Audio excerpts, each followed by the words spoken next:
Now it's time for Lefties Losing It. We're about to delve into the twisted world of Kamala's Veep pick. But first, remember when Ricky Gervais told the Hollywood elite to not preach about politics?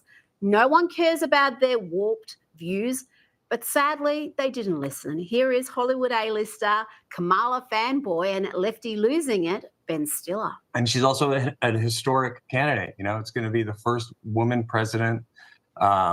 And that's incredibly exciting. And, you know, she's Indian, she's Black, she's everything. You can be more than one thing. It's incredible. You know, I'm Jewish and Irish. I wish I was Black. Every white Jewish guy wishes he was Black.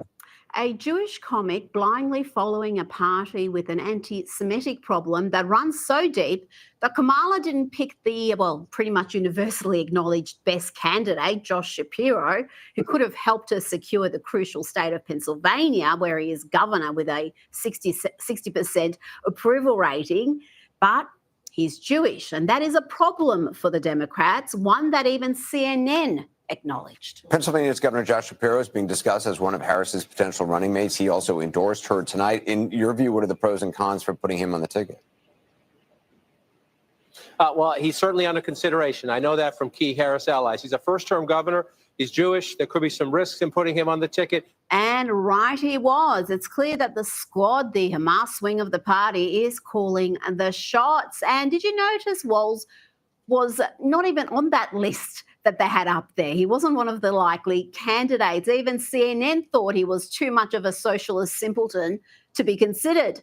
Talking about simpletons, let's get back to Ben Stiller embarrassing himself. Do not pay somebody to build you a Shopify store, because I'm going to do it free with 20 handpicked products by myself and my expert team and professionally written ad copy for all of those products. I just want to let you know I'm going to match your $150,000 donation. Everybody's got to get out and vote and donate. Get out there and vote and donate and like take advantage. This is such an important time right now, and this wave of energy that's happening, we got to keep going with it. So please do everything you can. Yes, Ben Stiller has gone full Kamala. Never go full Kamala. Why didn't you just listen to Ricky Gervais? His advice was sage. Don't use it as a platform to make a political speech, right? You're in no position to lecture the public about anything. You know nothing about the real world. Most of you spent less time in school than Greta Thunberg. He told them, now to Kamala Harris, the media spin is in full swing from the Democrats' propaganda arm, but we keep unearthing the real Kamala.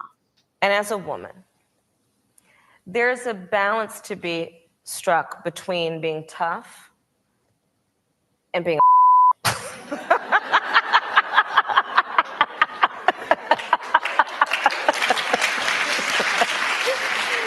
that off. She's so likable, isn't she? Talking about likable, let's take a look at Kamala's running mate, the man she has chosen to be the next vice president. And her campaign released this totally real and authentic video of that historic moment. Hi, this is Tim. It's Kamala Harris. Good morning, Governor. Good morning, Madam Vice President.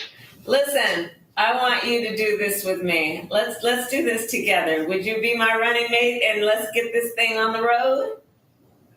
I would be honored, Madam Vice President. You understand our country. You have dedicated yourself to our country. He understands the country, the socialist governor of Minnesota, the man who put tampons in boys' restrooms in schools, who wants to allow teens and tweens to access medical transitioning of their gender, who back the BLM riots even as they destroyed Minneapolis and beyond, and who changed Minnesota's flag to look a lot like the Somali flag, but they swear that's just a coincidence. Minnesota is home to the largest Somali population in the US, another coincidence, obviously. And this is also the man who has pledged to provide massive ladders so illegal immigrants can climb any wall that Trump may build. You know, he talks about this wall. I always say, let me know how high it is. If it's 25 feet, then I'll invest in the 30-foot ladder factory. That's not how you stop this. And he's the mayor who compares the dangerous, failed doctrine of socialism to being neighborly. But we can get out there, reach out, make the case. And for one thing, don't ever shy away from our progressive values. One person's socialism is another person's neighborliness. Here he is celebrating giving illegal immigrants driver's licenses. It's done. A packed room at the St. Paul Armory erupted after the governor's signature made driver's license for all the law of the land. And behind every male lefty losing it is an even loopier woman losing it. And here is Mrs. Gwen Waltz saying that criminals should be given as many chances as they need. Having a chance every day. Like, how many chances do you get? My answer to that is as many chances as you need, which doesn't really please those law and order people. Yes, those awful law and order people who want to put criminals in jail while your husband back those who want to defund the police. Now, I cannot wait to get my next guest's insights into the Harris-Walz team. I can tell you I've been praying she'd pick Walz.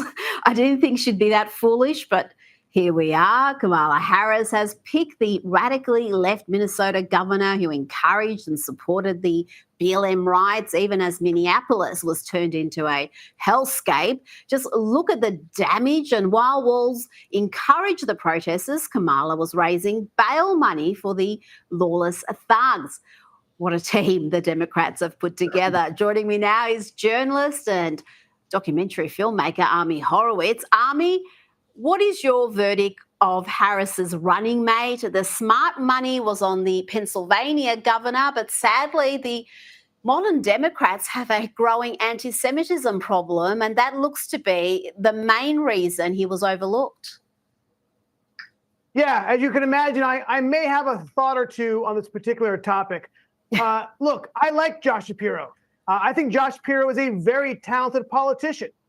Look, it helped that he won because the Republicans put on a full-on crazy person against them. But look, he actually is very talented at what he does and actually balances out Kamala's complete and total political incompetence. I think that would have been obviously an amazing pick. But it was more shocking that they didn't pick him than she picked Tim Walz. Look, the whole game is Pennsylvania, right? That's the game. That's the whole game. Nate Silver said that if you win Pennsylvania, there's an over 90% chance you'll win the election. They had a chance to choose the governor of Pennsylvania, who, by the way, has a 61% approval rating inside the state. Yes. They didn't do it. Why didn't they do it? Could it be he's a Jew? I don't know. I think that the anti-Semitism of the Democratic Party has now manifested itself into a place that's going to cost them the election. This is not me saying it. This is Jared Moskowitz saying it, Democratic congressperson. This is Debbie Wasserman Schultz saying it. This is the ever handsome Jake Auchincloss saying it. These are Democratic congresspeople who are saying he wasn't picked because he was a Jew. And guess what, Rita? It's going to cost them the election. Well, I can understand why Kamala would have wanted to avoid a civil war within the party. They've got the Democrats' National Convention coming up, and you would see protests there, no doubt, if Shapiro was her running mate. And it seems that the cowardice has taken over the party. They are allowing these radical elements to call the shots, even after the humiliation that Josh Shapiro put himself through over the last week or so, Ami, where he seemed to be groveling to the anti-Israeli forces within the party. It wasn't enough. Is this going to be a red pill moment for the Jewish community in the States, the majority of whom have traditionally backed the Democrats? But as you said, it's hard to deny that this decision was motivated by anything other than the fact that Shapiro is Jewish, he's proud to be Jewish, he's been pro-Israel, he's served in the IDF, and all of that seems to be unacceptable to elements of the modern Democrats.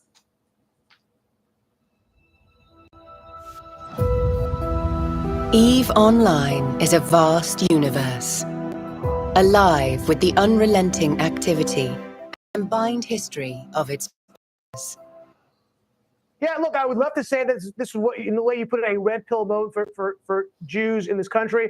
Unfortunately, I can guarantee you it will not be the case. Look, I think Trump will actually garner a larger percentage of the vote, of the Jewish vote, than any Republican since Reagan, maybe even beat Reagan, as he has done, by the way, with other historical Democratic constituencies like the Black community and the Hispanic community, because the issues that Jews care about are, guess what? The same issues that American cares about. Jews care about inflation, immigration. They care about the economy, but also they care about Israel, which has never really been believe it or not, Israel has not been a top 10 Jewish issue for many, many years, not top 10. But October 7th changed that a little bit. So I think he will make progress in the Jewish vote, but not a massively significant vote, not like what Trump has done with the Hispanic community. Now, the hard left of the party are rejoicing. Ilhan Omar was among the first to endorse Walz's selection. She's posted this. She was very, very happy with that selection indeed. And the first squad member to lose a primary, Jamal Bowman, well, he's back smiling again and celebrating Walz's selection. It's Waltz, baby. Let's go. Tim Waltz in the building. Time to win in November, y'all. Let's go. All hands on deck. No staying at home. Let's go. Now, Ami, you said this decision could cost Harris the election. Others say that the VP pick is almost irrelevant. Do you think this one would have been a deciding factor? Obviously, Pennsylvania is crucial, but could it cost her some of those states where there are large Muslim populations that are not very happy with someone who is pro-Israel? Yeah, first of all, I got to hire Jamal Bowman to be my hype man. That guy knows how to bring it when it comes to. So I'm a big fan of, at least, I'm not a big fan of his politics and him as a congressman, but a big fan is how he expresses himself when he supports somebody. Yeah, like I said before, I think, no, usually the VP pick will not win you an election, but the VP can cost you an election. And I think this might be one of the weird things where it's not who we picked, but again, it was who he didn't pick. But look, they're going to have a problem with Tim Walz and the exposure of his politics. This was a massive unforced error. It really did tip the hand of Kamala's radicalism because, look, everyone thought, like you did and I did when we went to sleep, that she was going to pick somebody moderate to balance out the Republican attacks on her being a radical, but she doubled down on that radicalism. I think that was a massive mistake. Look, when Bernie Sanders supports you and Jamal Bowman and Ilhan Omar, I think you may have a problem, right? I think that might be a bad sign as to where things are headed electorally. Look, Tim Walz is a problem. I can go through it. I don't want to spend too much time going through the issues he's got, but I'll go through a few of them and make a couple of notes. I mean, this is a guy who signed 104 executive orders during COVID. That when the riots, when they were burning down his city, he said this represents decades of pain and anguish, essentially excusing the riots. When immigration is the single largest issue or the second largest issue in our country today, he wanted to issue driver's license to illegal immigrants. This is a problem. But I'll tell you one personal story about me and Minnesota. And by the way, not to mention the fact they picked a guy who's the governor of a state that the Republicans haven't won in 50 years, right? This is not a purple state. Yeah. But when I was in Minneapolis during the riots, let me tell you what I saw. I saw a city burning down and the police doing nothing, standing around watching the city burn. But, Rita, when I was walking around during the daytime, when because the riots were happening at night, and I wasn't wearing a mask, I didn't wear a mask outside because I'm not a stupid person. You know what? The police came right up to me and said, hey, man, you got to put your mask on. That represents Tim Walz right there in a nutshell. Yeah, his COVID era policies are another way they can attack him. But my gosh, there are so many areas. The trans policies, you mentioned illegal immigration. He's all over the shop. But he's been one of these Democrats who's been pushing the J.D. Vance is weird line. He made a reference to it in his first speech as the rival white vice presidential candidate. You know it, you feel it. These guys are creepy, and yes, just weird as hell. That's what you see. That's what you see. How effective is that line, Army? Because as we've discussed, this is a man who put tampons in boys' bathrooms in schools across this state and supports a whole bunch of radical fringe-dwelling policies. Is he in any position to be calling anyone else weird? No, it's not very effective. Look, I'm not the biggest fan of J.D. Vance as a vice presidential pick. I think he was okay. I'm not a huge fan of a number of his populist economic policies, his pseudo-isolationism. But let's see, he's weird. Okay, he was a Marine. He was a successful entrepreneur. He came from a completely underprivileged, oppressed background to go to Yale. Is that weird? Yeah, I don't know if that's weird. I think people should emulate that. But let me tell you, Rita, what is weird. What's weird is when you're on MSNBC and somebody says that, you know what he really wants? What J.D. Vance wants when he's talking about cat ladies and neonatalism, he wants white babies. Really? A man who is married to a brown woman who has 3 brown kids. Yeah, he's pushing for white babies. You know what, Rita? That's weird. That is weird. And J.D. Vance himself has responded to the left's collective attempts to smear him as weird. And he's pointed the finger right back at them. It's funny. It's like the people who call me weird want to give like hormone therapies and sterilize 9-year-olds. Like, I think it's a lot weirder than me just like living a normal life with my kids and my wife. But this is what they do, I think, is they latch onto a message and they try to sell it even if it's fake. He makes an excellent point there, because you look at his family life, you look at, he seems to be one of the few politicians who seems to actually have a happy, healthy marriage, 3 beautiful children. And like you just explained, he lived the American dream, come from nothing to be successful. I think those attacks are eventually going to backfire once this Kamala honeymoon is over. Army Horowitz, thank you so much for your time this evening. Always a pleasure.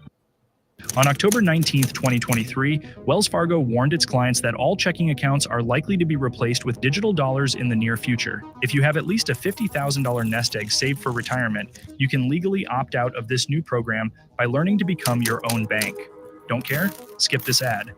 But if you have any US dollars in your bank account right now, I'm urging you to pay close attention to this video, because I'm going to explain the truth about this dollar recall and exactly how you can prepare. Look, the US dollar is in deep trouble.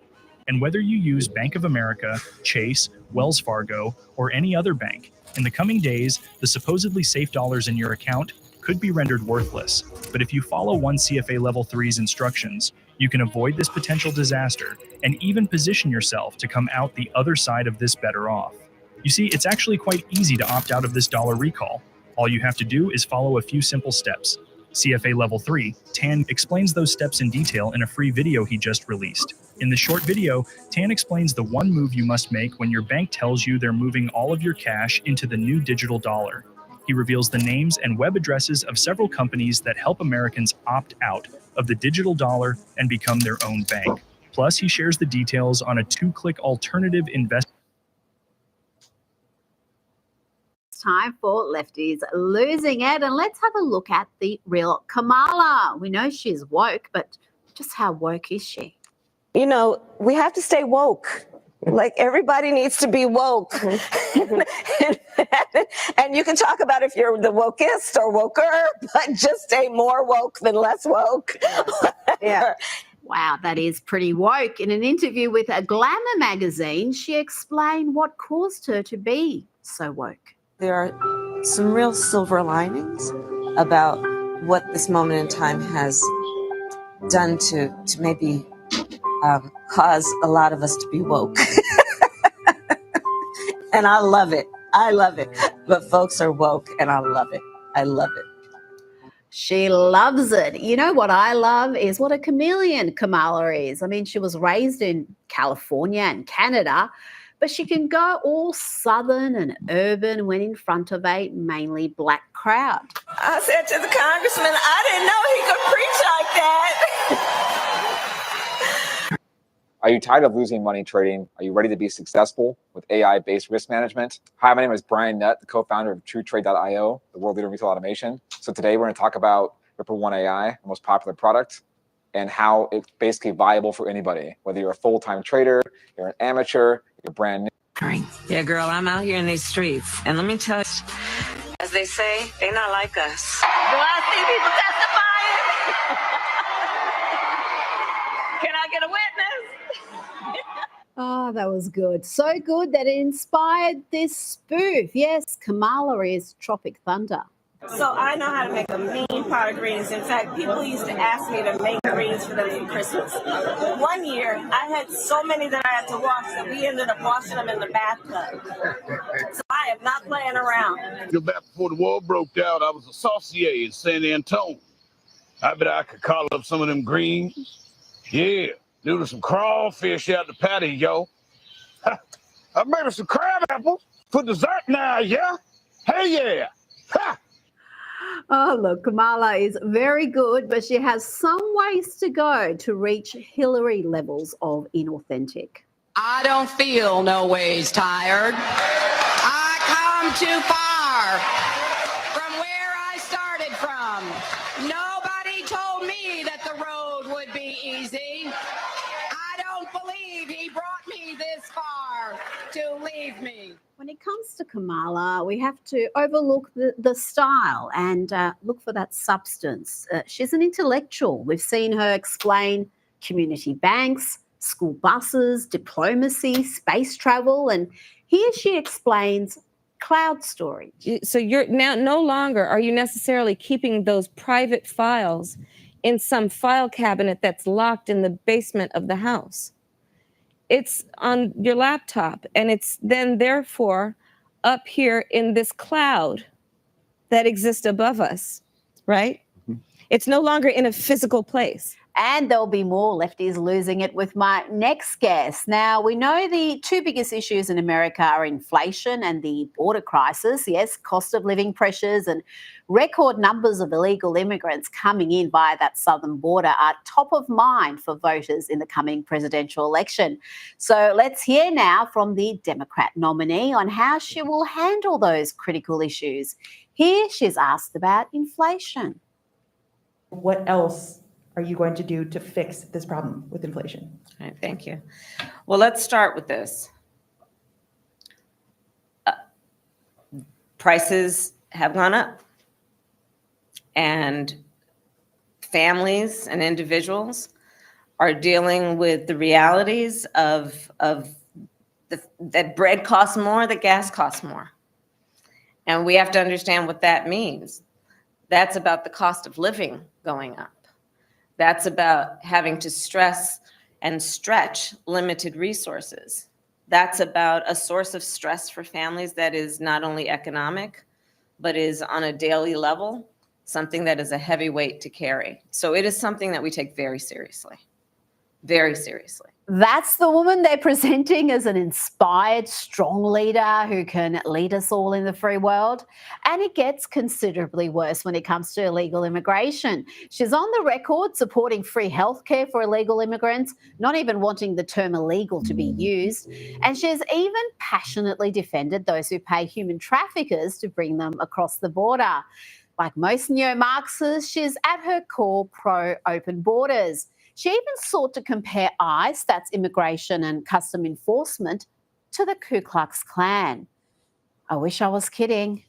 Well, the Klan was what we would call today a domestic terrorist group. Why? Why would we call them domestic terrorist group? Because they tried to use fear and force to change political environment. And what was the motivation for the use of fear and It force? was based on race and ethnicity. Right. Are you aware of the perception of many about how the power and the discretion at ICE is being used to enforce the laws? And do you see any parallels? I do not see any parallels between I'm talking about perception. officers and agents. I'm talking about perception. I do not see a parallel between what is constitutionally mandated as it relates to enforcing the law. Are you aware that there's a perception? I see no. Are you aware that there's a that perception? puts ICE in the same category as the KKK? Is that what you're asking me? A lot of people don't know this, but the best way to make secondary income in 2024 is not with Amazon. Oh, she wasn't done yet. That footage is from 2018, but Kamala was keen to drive the point home that ICE is akin to the KKK. Why? Because they enforce the law. Are you aware of a perception that the way that the discretion I see no parallel. I'm not finished. I see none. I'm not finished. I'm not finished. Are you aware that there's a perception that ICE is administering its power in a way that is causing fear and intimidation, particularly among immigrants and specifically among immigrants coming from Mexico and Central America? Joining me now is the Senior Editor-at-Large of Newsweek and Article 3 Project Senior Counsel, Josh Hammer. Josh, is America ready for a president who compares ICE agents to members of the KKK? Rita, America is becoming a more left-leaning place on a seemingly daily basis. But, I have to think that the answer is no. Kamala Harris has been on the wrong side of every civilizational jihad against the West and against the United States over the entire course of her not particularly illustrious career. So we have seen here the comparison between ICE and the KKK. Well, let me explain to a first grader, probably better than what Kamala Harris can do when she's talking about how inflation means prices going up. Let me try to explain to a first grader the difference between ICE and the KKK. ICE is a law enforcement agency of the United States government. The Ku Klux Klan was the very quintessence of vigilante justice. By the way, vigilante justice actually oriented towards injustice, not actual justice. I don't have to get into how morally ignominious it was, but the mere fact that one is a governmentally sanctioned body and the other is vigilantism, that in and of itself ought to demonstrate that there is simply no comparison here. But around the same time that Kamala Harris was interrogating their comparing patriotic ICE agents to the Ku Klux Klan, that was within a few months of her very leading role in the September 2018 jihad against then Supreme Court nominee Brett Kavanaugh. Kamala Harris, along with Cory Booker, that fateful day in late September 2018, she was one of the leading inquisitors who #BelieveAllWomen. She took Christine Blasie's word for it that Brett Kavanaugh was a serial gang rapist. The left on that day in September 2018, Rita, throughout 5,000 years of civilizational innocent until proven guilty norms, Kamala Harris was one of the absolute ringleaders of that. She should be made to answer for that, frankly, right now in this calendar year on the presidential campaign trail. Well, she doesn't seem to be paying for anything. There seems to be no accountability, little scrutiny of her record. It's like she's just been introduced to the American people for the first time, and she's this amazing visionary, fresh young leader who's going to lead the free world into prosperity and peace. When, like, as you said, you look at her record, she has been on the wrong side of just about every significant fight in America. We saw her campaigning for the BLM writers, even raising bail money. She said that they should keep protesting, and some of those protests involved very much violent action. Are we going to see that sort of scrutiny and accountability, or is she just going to have a honeymoon run all the way to the November poll? Look, the media is trying their darndest. It's so funny, Rita. So the June 27th CNN presidential debate happens, and for about 3 to 4 weeks, the American corporate media decides to be real journalists. It lasted about 3 to 4 weeks. They actually held the regime's feet to the fire. They held them accountable for this lie, which, by the way, the media was complicit in the first place. It's not like it was just the administration. The media was complicit in it. So they pretended to be real journalists to accomplish their end, and their end, obviously, was the coup d'etat of Joe Biden for Kamala Harris.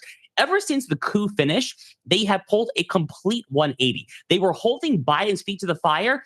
You can't hear a peep from them now. It's as if just a pin drop, and you can't even hear it at this point. No one is making any noise. Kamala Harris is now over 2 weeks into her coup of Joe Biden. She has not faced a single straightforward question that I am aware of from an actual media source. Even more to the point, I checked her campaign website yesterday, the Kamala Harris for President website. I don't see a list of actual policy positions on there. I don't see a list of where she stands on immigration, foreign policy, the economy, taxation, inflation, guns, abortion, you name it. It's not there. It's literally not there. So the woman is a totally empty vessel at this point. And I guess that is what she is hoping to accomplish. But I don't think it's going to work, especially in the aftermath of the stock market crash, the Kamala Harris crash, if you will, there.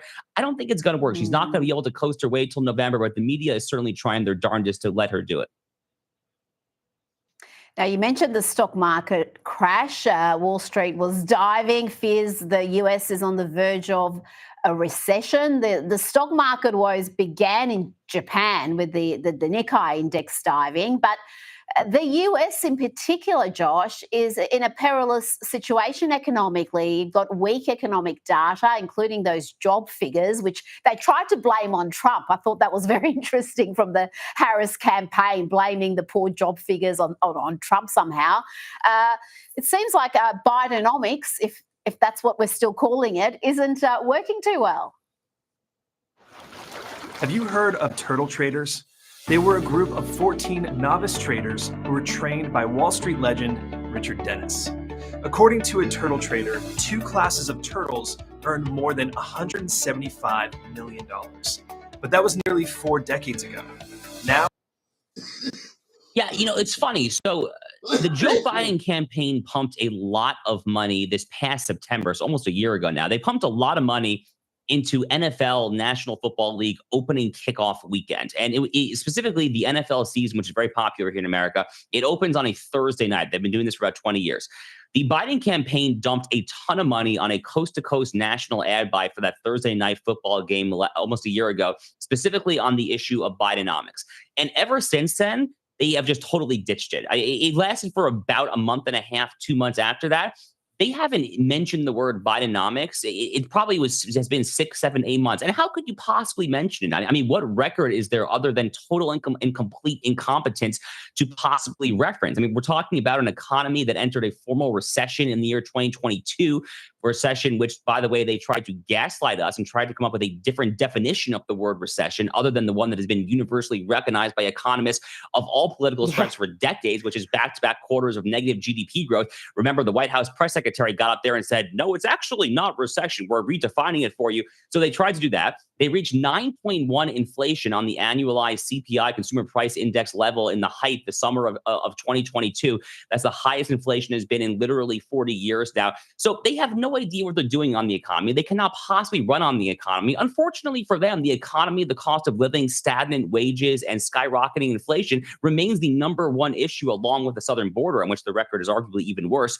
So when you actually look at the issues, they are frankly in terrible position. Again, the question, to get back to what you said earlier, is will the media allow the conversation on these substantive issues to actually penetrate and then to resonate with the American voters? If the conversation is on the issues, Republicans will win. If it's on the issues, but I doubt it's going to get there. The media seems to be obsessed with what they've always obsessed about, racial issues, identity politics, and these sort of gotcha moments. Now, I want to ask you about something that's a little bit contentious. It's been talked about, not much in the media. It's almost taboo there. But Josh, is it fair enough to go through Kamala Harris's past as they've gone through Trump's past? We've got her former lover on the record taking credit for giving her a start in the Democrat Party. She was only 29 years old when she dated 60-year-old Democratic Party kingmaker Willie Brown. This is back in 1994.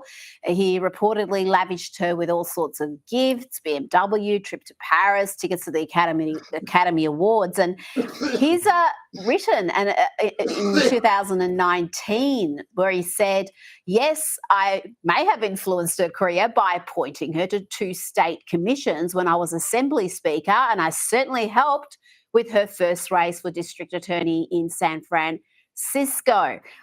Is this an area that is worthy of discussion, or does it really not matter how she got her start? I tend to think that her record, particularly in the Senate, is so damning that you don't need to look beyond that. But it's interesting that given her colourful past, that really it hasn't been much, discussion or investigation into how she got her start. Well, I think it's fair game. I mean, it's not like it's off the table. I mean, look, Donald Trump, among his various legal persecutions / prosecutions, is this so-called hush money case in New York City, where we had a literal porn star, or at least an alleged porn star. I've never watched her material, but an alleged porn star, Stormy Daniels, on the stand, testifying about, in gratuitous detail, about an alleged one-night stand from 20 years ago. I mean, about who had what clothes on at what time. So, it's not like we're in this very prudish society where details of this nature are off the table. Details of this nature have very much been on the table, at least since the infamous Bill Clinton, Monica Lewinsky scandal of the late 1990s here in the United States. So, it's fair game. If I were offering political advice to the Trump campaign, I tend to agree with you, which is that there is a lot easier fodder. There's a lot lower hanging fruit. This is probably not the absolute best way to go about attacking Kamala Harris. Again, she's been wrong on every major issue under the sun. But, the whole Willie Brown thing, this is all I will say. It does get at a broader truth about Kamala Harris, which is that she has continually failed upward in her career, to kind of use a term that I like. She's not a very talented politician, as that inflation clip earlier showed. She's frankly not a particularly bright politician. She continually is mediocre at best and actively harmful at worst in one position, whether it's San Francisco DA, U.S. Senator, Vice President. She's terrible at basically every job she's ever held, and yet somehow she is promoted just a little higher. I think that is fair game potentially, but again, as you said, the actual record is probably the easier thing to do. Breaking news. Friday, 19th of April 2024 marks the beginning of the largest wealth shift in American history, yet only 0.02% are prepared, and the clock is ticking for those not in the knowing. While the masses are glued to the price ticker of digital gold, an elite few are leveraging an emerging technology that's allowing retail investors to become their own bank. Miss this, and you might miss one of the greatest bull runs of our generation. Don't care about becoming or staying wealthy? Skip this ad, but here are the headlines. An upcoming digital gold bull market is minting 1,500 new millionaires per day, fueling the most significant wealth transfer we've ever seen. And behind the scenes, massive financial institutions are all betting big on this technology that's set to redefine the way we live. It will revolutionize the financial system, says BlackRock co-founder Larry Fink. That's why tech and business moguls are getting involved, as this industry could soon be worth over $800 billion, according to Business Insider. And this is no surprise, because you felt it, right? The uncertainty in the economy, the buzz around digital currencies, and the anticipation of something big coming. 2024 is shaping up to be the year of a digital gold bull run. That is why such astonishing yields are possible. Just think about it. Groundbreaking ETF projects launched, the presidential campaign stirring the pot, all the big guys and massive financial institutions jumping in. So if you ever wanted to be early to something massive, early to worldwide adoption of a new technology, so you can position yourself on the right side of history instead of missing out again, this is it. Now, to do this, you need more than just surface knowledge. You can't just be gambling on random meme coins. You must understand the core of this seismic shift. Luckily for you, CFA Level 3 advisor, Tan created something he might be canceled for. He created a completely free masterclass that breaks down the secret technology revolutionizing the financial industry. You can check it out by clicking the link below this video before it's removed. Remember, this technology could soon be worth $800 billion according to Business Insider. This is not just another investment trend. It's a paradigm shift in wealth management, security. Josh, before you go, disturbing developments in the Middle East. A full-scale war between Israel and Hezbollah seems closer than any point since the October 7 attacks by Hamas. We know Hezbollah is bigger, it's more powerful than Hamas. They've got significant backing from Iran, and Iran's rhetoric has been dialed up since a Hamas leader was assassinated in Tehran. The Revolutionary Guards have vowed severe revenge. What does this mean for the people of Israel? Yeah, it's a terrible situation. As I'm speaking to you, my in-laws are actually on a flight back to the United States from Israel. I mean, my brother-in-law lives a few miles from Gaza. I have a lot of family on my wife's side over there, so everyone is nervous. I mean, no one is particularly happy about the current situation there. Unfortunately, the Biden administration could have done so much to prevent this from getting to this point, obviously. After Israel allegedly, because we don't know for sure, but we all presume that they took out the Hamas leader Haniya in Tehran, as well as Shakor, the Hezbollah leader in Beirut, the Biden administration could have very easily said, we support Israel's ability to take out the people who committed the genocide on October 7th and are shelling civilians in northern Israel. Iran, don't you dare touch a finger on our ally or, by the way, on U.S. troops in the region, because another headline from earlier today showed that Iran-backed Iraqi militias fired yet again on U.S. bases in Iraq and wounded personnel there. So, when they're coming at Israel, they're also coming at U.S. never far behind there. The Biden administration could have done so much to prevent this from getting to this point. Unfortunately, they're doing the exact opposite of what a prudent foreign policy should do.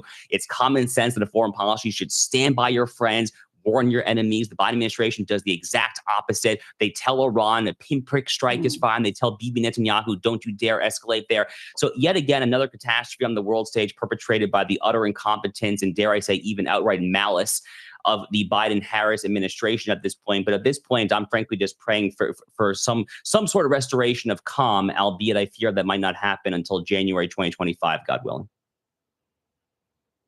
Josh Hammer, thank you so much for your time this evening. Huh? Wow.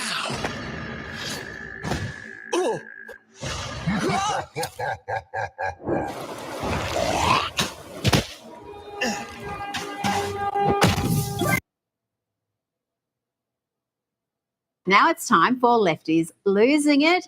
And in a few minutes, I'm going to bring you footage of some truly deplorable souls, hateful far-left agitators who want to see their fellow Americans, including Donald Trump, dead.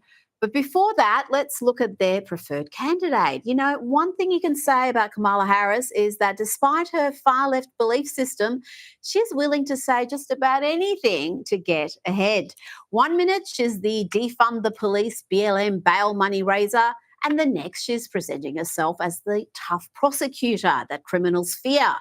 But perhaps her biggest backflip in recent years is going from an open border radical who defended those who pay human traffickers to enter America illegally to, well, you'll see. A mother who pays a coyote to transport her child through their country of origin, through the entire country of Mexico, facing unknown peril to come here. Why would that mother do that? I will tell you. Because she has decided for that child to remain where they are is worse. But what does Donald Trump do? He says, go back to where you came from. That is not reflective of our America and our values, and it's got to end. To be clear to folks in this region who are thinking about making that dangerous trek to the United States-Mexico border, do not come. Do not come. And I believe if you come to our border, you will be turned back. Oh, they did come, Kamala. They came and they weren't turned back. 18 million entered illegally. Well done, Borders are. Well, that transformation was from 2020 to 2021. Not bad, but she has some ways to go to beat President Biden's latest backflip. Watch what he said 10 days ago compared to his address to the nation earlier today. What's Joe Biden going to do? Is he going to stay in the race? Is he going to drop out? Here's my answer. I am running and we're going to win. I'm not going to change that. In recent weeks, it's become clear to me I need to unite my party in this critical endeavor. So I've decided the best way forward is to pass the torch to a new generation. That's the best way to unite our nation. That's their idea of democracy, folks, invalidating 14 million votes and just installing a new candidate at the last minute. And what a candidate she is, a far-left ideologue who fans the flames of racial division, who raised bail money for BLM thugs, some of whom went on to commit more heinous crimes, including murder. And she wanted to reimagine public safety. Let's talk about America's failure when it comes to understanding how you create safe communities. And by that, I mean this. It is outdated, it is wrong-headed thinking to think that the only way you're going to get communities to be safe is to put more police officers on the street. What we have to do, and what we will do, is reimagine public safety. Oh, yes, Harris is a radically far left, openly speaking out against equality in favour of equity. You know, that word favoured by Marxists, where we don't strive for equality of opportunity, but try to manufacture equality of outcome, also known as communism. Equality suggests often everybody should get the same thing. Well, that often assumes everybody started out in the same place, as opposed to equity, which is everyone should end up in the same place. And if you then understand not everybody started out in the same place, you understand some people need more. So we all end up in the same place. Here is President Trump talking about Kamala Harris. That is before she was installed as the presidential candidate. And he talks about her, the way she speaks and her obsession with buses. She speaks in rhyme. It's weird. It's weird. But she has bad moments. And in rhyme? What do you? Well, the way she talks, the bus will go here and then the bus will go there because that's what buses do. And it's weird. The whole thing is weird. This is not a president of the United States future. Who doesn't love a yellow school bus, right? Can you raise your hand if you love a yellow school bus, right? Was it really God's wish to kill Abraham's elder son? Why Isaac needed to be punished by God if he did not harm anyone? Abraham faced many moral dilemmas through his life, but the binding of his own son Isaac was his biggest trial for many centuries. The bus has Wi-Fi and even USB outlets next to every seat. I mean, come on, imagine. You can charge your phone on your way home from work. That's good stuff. She really does love buses, but the Democrats have selected a woman who has long been considered to have among the most far-left voting records in the Senate, something she was asked about a while back and she struggled to give a coherent answer. You're very different in the policies that you've supported in the past. You're considered the most liberal United States senator. Somebody said that, and it actually was Mike Pence on the debate stage. But yeah, well, actually, the nonpartisan GovTrack has rated you as the most liberal senator. You supported the Green New Deal. You supported Medicare for all. Deer in the headlights there. Now, you know, the Democrats love talking about unity and bringing the country together as they fan the flames of racial divisions and defame half the country as extremists and try to throw their political opponents in jail. And that hate and vitriol, that spreads. Have a look at these hate-filled Americans. Calling them lefties losing, it seems an understatement. Get off this overpass, you racist. Your kind is not allowed up here. You come up here all the time. No one stands with you, you racist. What are you gonna do with this video? You are 100% evil. You are 100%. You are 100% terrorist traitors to this country, just like him. And God damn you to burn in hell, death. You will burn in hell. I'm sorry that the guy was an inch off. That's pretty much what political debate in America has become. Whoa!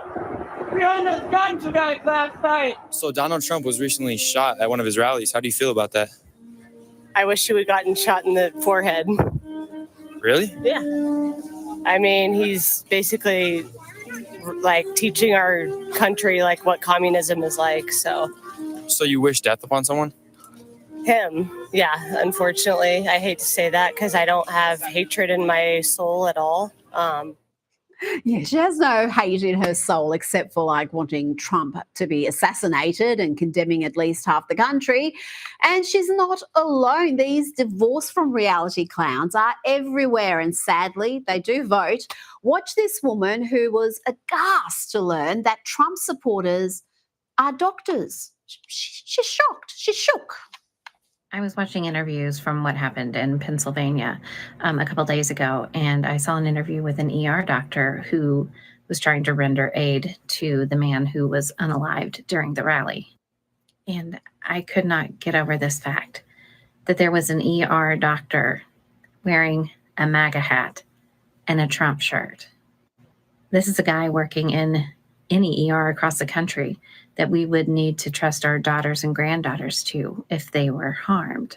Someone who would need to give aid to someone who is gay, an immigrant, someone who is trans.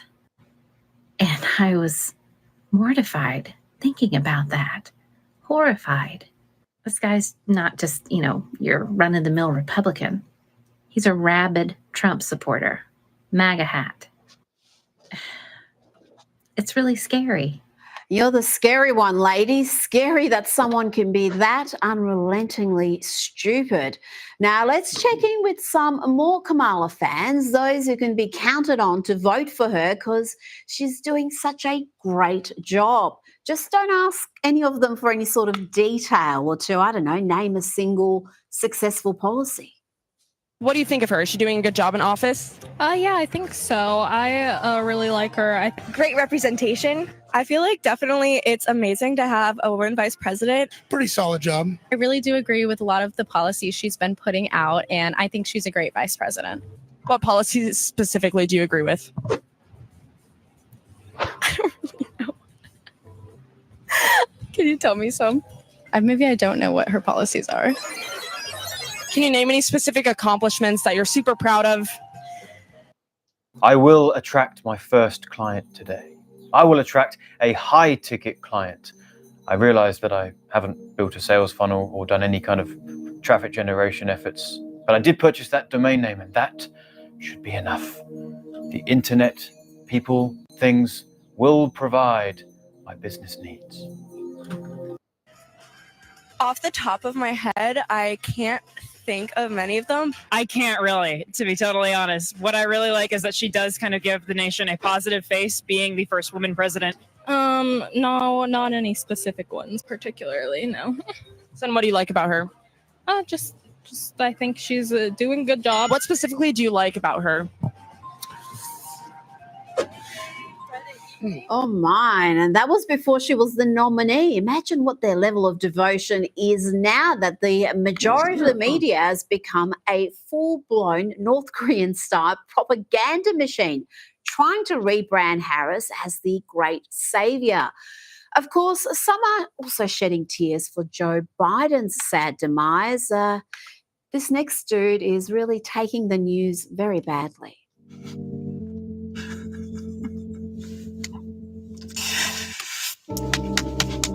He dropped out! He dropped out!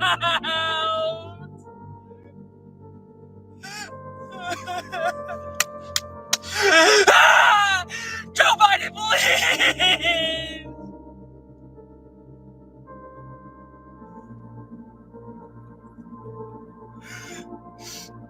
Gen Z, we need to band together.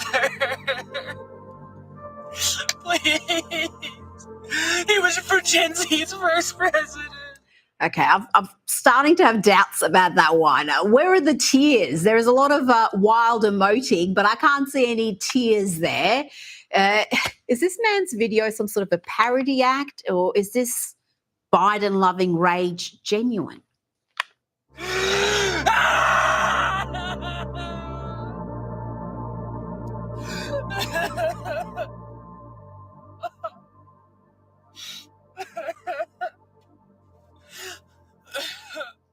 I still didn't see any tears. No. We're all going to miss Joe Biden, though. He gave amazing content, particularly for this segment. So many lies, so many incoherent speeches. But Kamala Harris has her own unique way of sounding utterly inept, so much so that the Babylon Bee did this brilliant sketch about it. Hi, I'm Oliver Bartholomew, and I'm 16 and a half years old, and I'm the speechwriter for Kamala Harris. Every politics person has a writer, like me, to make good words for them to say. Space is exciting. Space, it affects us all. And it connects us all. I can't take all the credit, though. Me and Mr. Kama are a team. Do you know, like relay racing? You know, you race and someone passes the baton and then, right? But she kind of is crazy or something. And she kind of scares me. And you can't fake that kind of performance. Remember Venn diagrams, those 3 circles, right? And then let's just see where they overlap. I did inhale. What else do we know about this population, 18 through 24? They are stupid. You're either born with it or you're either not. It is time for us to do what we have been doing, and that time is every day.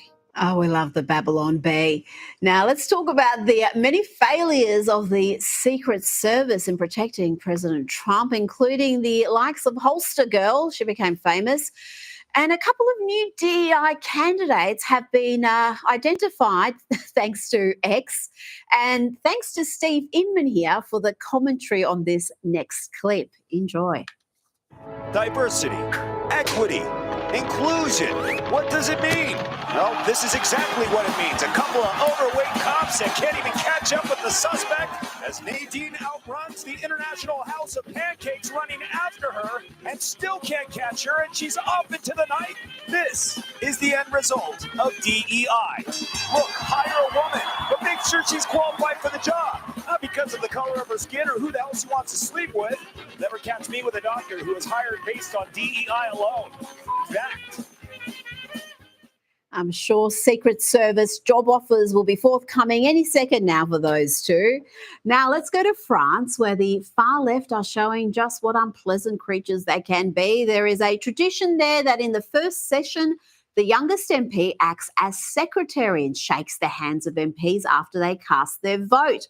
But the youngest member this time around is a member of Marine Le Pen's national rally, the right-wing national rally. So this is how this poor young man was treated by the lefties. Madame Levavasseur, Monsieur Lardy, Monsieur Limongi, Dame Paulet. This game, you're not ready for it.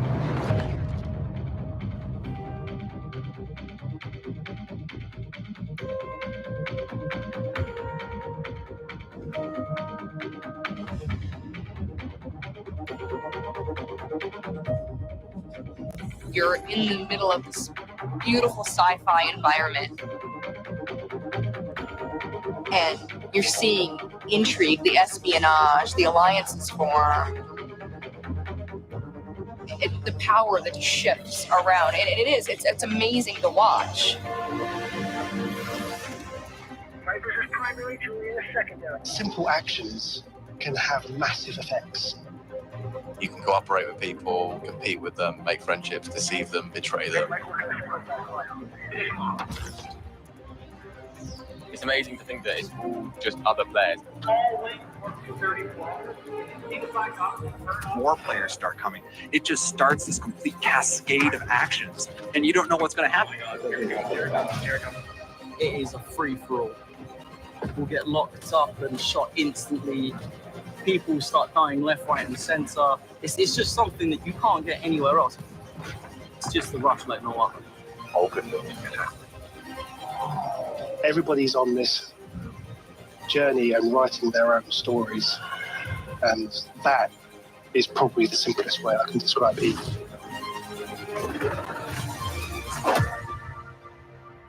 Things continue to change and evolve.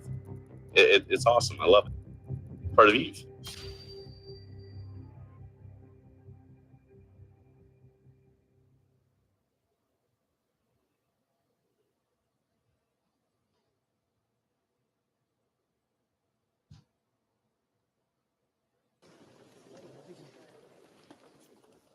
He's only 22, but he showed a bit more class than the rest of those people. And talking about lack of class, let's check in on these two ladies who equate the American flag with, you guessed it, racism. A flag outside of somebody's house, I just automatically assume you racism.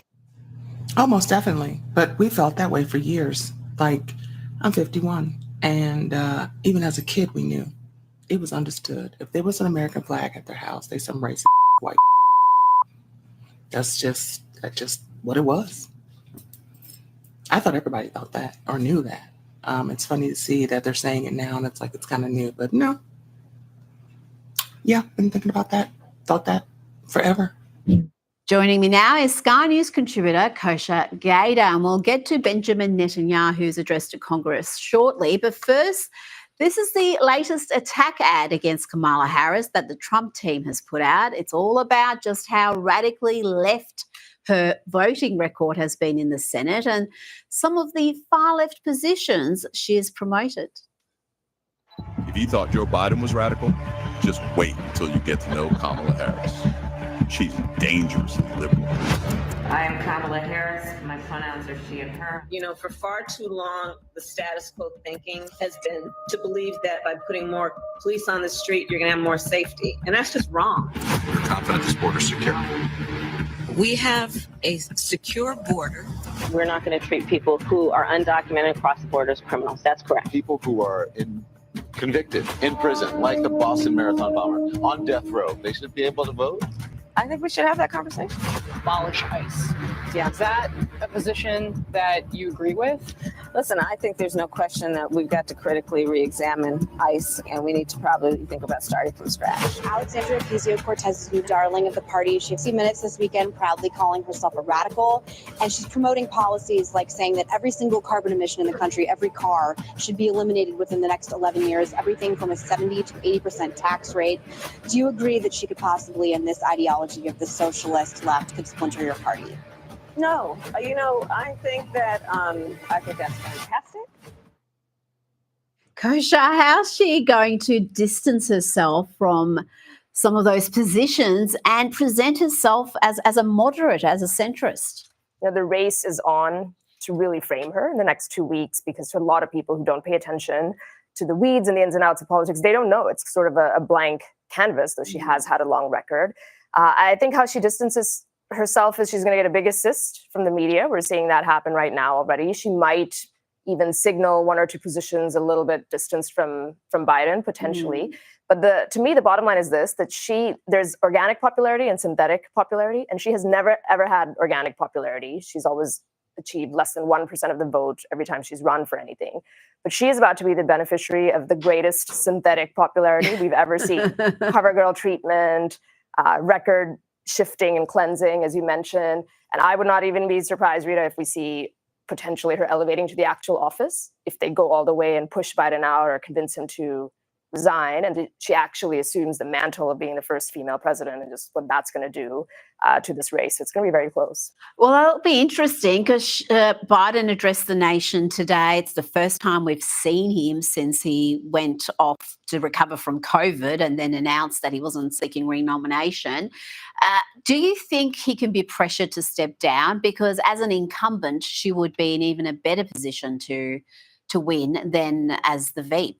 I do. I was somebody who was kind of 50-50 on whether he and Jill Biden would eventually be successfully pressured to step down or not.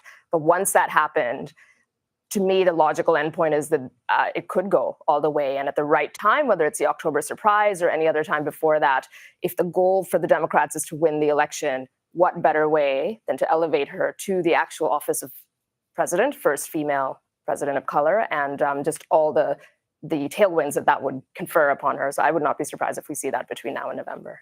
And they're trying to present her now as this great law and order figure, the prosecutor, and Trump's a convicted felon. But let's not forget, it wasn't long ago, we're talking back in 2020, during the Black Lives Matter riots, she was raising money for a group called the Minnesota Freedom Fund, helping thugs get back on the streets. People who were rioting, people who were behaving violently. And some of those people who were released went on to commit more heinous crimes, including murder. And Kamala thought the BLM mayhem was a good thing. They're not going to stop. And this is a movement. I'm telling you, they're not going to stop. And everyone beware, because they're not going to stop. They're not going to stop before Election Day in November, and they're not going to stop after Election Day. And that should be, everyone should take note of that on both levels, that this isn't, they're not going to let up, and they should not. And we should not. The climate has changed. You could get away with that sort of rhetoric in 2020. No one would say boo about BLM despite their terrible track record. But now people understand how destructive that time was. How's she going to get away from advocating for more? Yeah, I think that's going to be one of her weak spots for sure in this, and especially in Minnesota, where they had a referendum and an election since then and voted to bring back more funding for the police. Also in California, where she comes from, Proposition 47 happened under her. She presided over that, which decriminalized crime below $900 into a misdemeanor from a felony. So all these things are going to come out. They're going to run those ads in those states, in Minnesota specifically, which is now a swing state.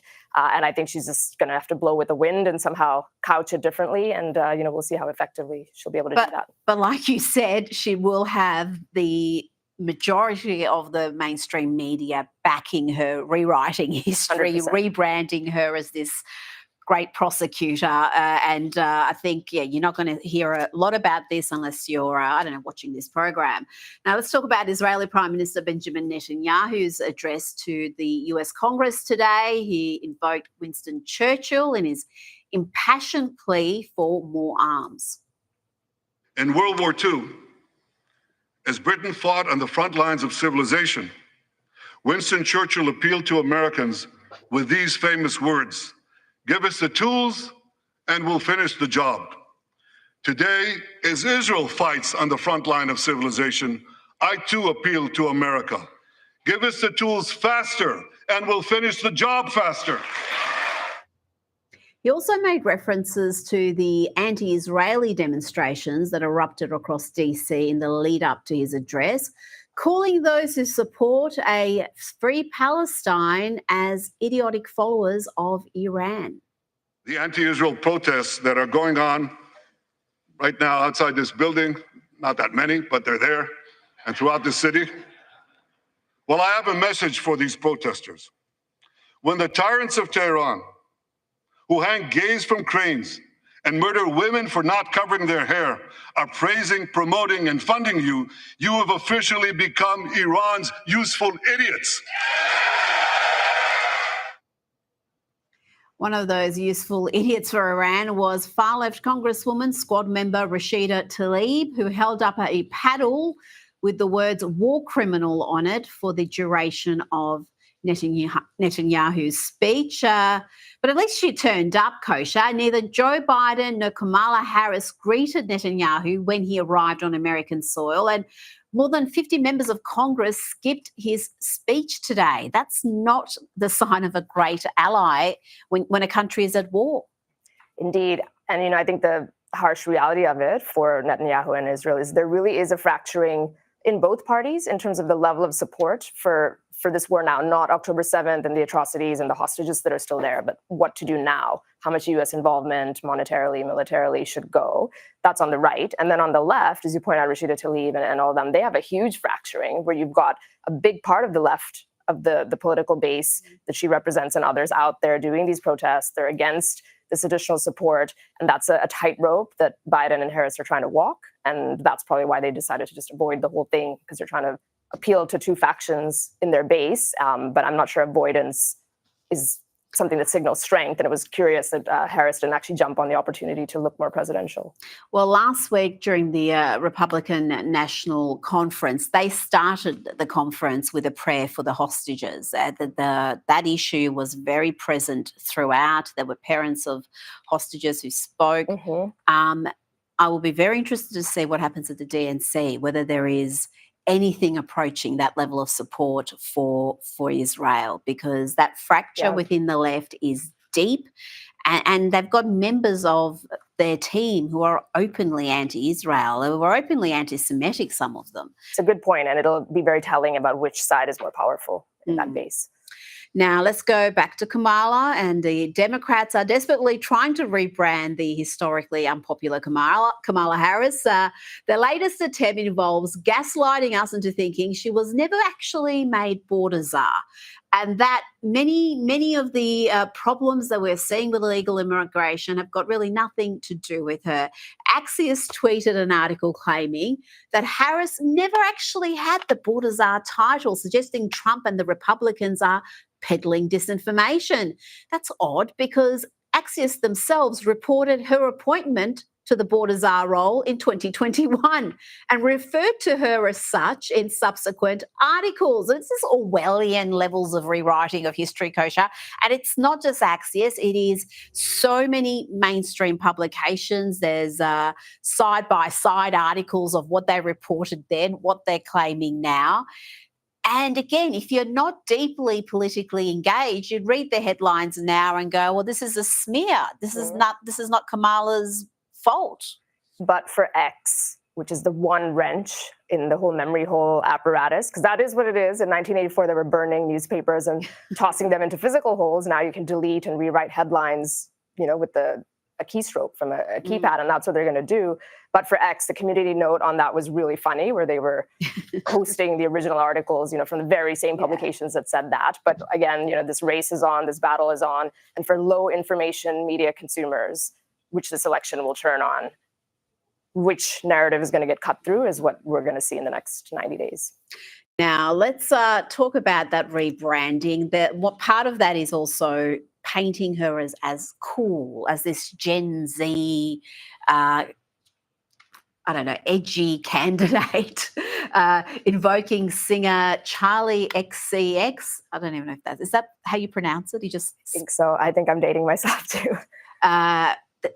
Saying, she's got this brat design for her Kamala headquarters Twitter page, and they're even reclaiming her famous coconut tree speech, which she has been mocked for constantly, and they're hailing her as a TikTok phenomenon. But actually, among young voters, some of that research is showing she is wildly unpopular. This poll has her trailing Trump 58% to 39% amongst voters aged 18 to 34. And I think that's what you touched on, that Trump's popularity is more organic. It's not manufactured. He's got YouTube superstars like the Paul brothers. He's got the UFC fighters. He's got the hottest comics around like Theo Von and Andrew Schultz backing him. While this brat Kamala Summer thing seems to be really forced and carefully manufactured, but she is trending on TikTok, and I don't think that's by accident. I think everything that trends on TikTok is a decision someone's made. Yep, algorithmically or otherwise, other strategies, the black magic of that. It is fascinating. This organic support versus synthetic support is very clear who has which one. And it is funny that Trump, who's almost 80, 79, is organically popular with young people. Not many 79-year-olds would be, so that, credit to him for that. And it's not as easy as just putting in somebody young.